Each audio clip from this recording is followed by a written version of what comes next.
وبركاته. معاكم باسم من قناة مصرية أونلاين. معانا النهاردة أول كلب عنده شهرين. لازم مواصفات الكلب عشان تجيبه: أول حاجة كف إيده وبعريض. تاني حاجة بيبقى لونه غامق، اللون الغامق. أهم حاجة أنت هتجيب الكلب بيكون الكلب شغال، يعني يكون معاك مثلا حتة خرقة، تروح مثلا تجيب من البطن بتاعت الراجل جراوي، هتلاقي الكلب اللي فيهم شغال بالخرقة كده وشغال حركة، يعني يبقى الكلب اللي هينفع فيكم. بس برضه على حسب تدريب الكلب على ما تربيه.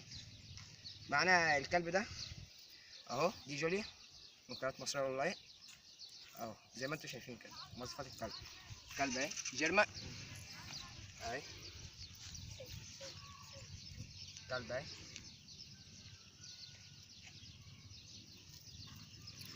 بس لما تيجي تجيب كلب لازم تدري الكلب عليه الاول.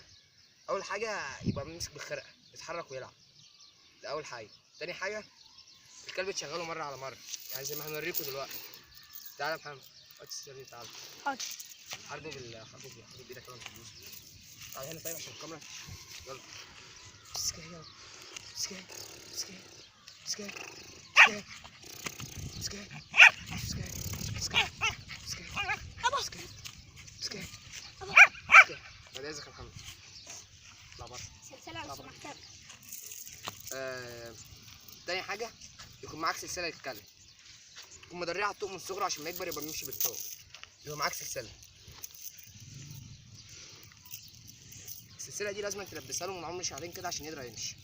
يعني مثلا اهو، يلا، عشان لما يكبر ميبقاش بيشد او يبقى ماشي عارف السلسلة عشان يقدر يمشي بعد كده. واهم حاجة تمشيه برضك من صغره كده مرة في الاسبوع او مرتين عشان الكلب يبقى طالع على الشارع، يبقى العربيات ما يخافش منها كده. عموما الكلب من صغره لازم تدربه، بيبدأ اهم حاجة من شهرين يكون الكلب يشتغل يهوى زي ما احنا وريناكم دلوقتي. 3 شهور مرة عصيان كده، الكلب كده هيطلع ما شاء الله عليه. اهم حاجه في الجرب انك تاكله بيض.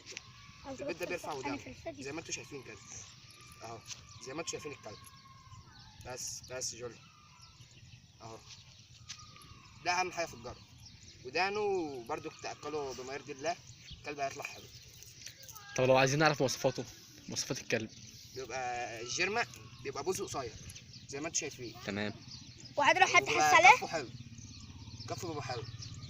الديلو بالنسبه لديلو بيبقى المفروض ديلو يبقى طويل زي ما انتم شايفين كده اهو.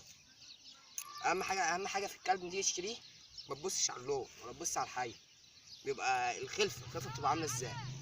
يعني انت ما تروحش تجيب كلب ما تبصش على ابوه وامه، اهم حاجه ابوه وامه طويل. اصل انت الكلب بيقلش بعد 4 شهور، هتلاقي الكلب في الاخر انت جايبه الوان اهو، هتلاقيه طالع شعبي بلدي. طب انت استفدت. اهم حاجه ابوه وامه، ابوه وامه عاملين ازاي، مواصفاتهم كاسحه طوق. في بقى عندنا الكلاب في ورك لاين وشو لاين.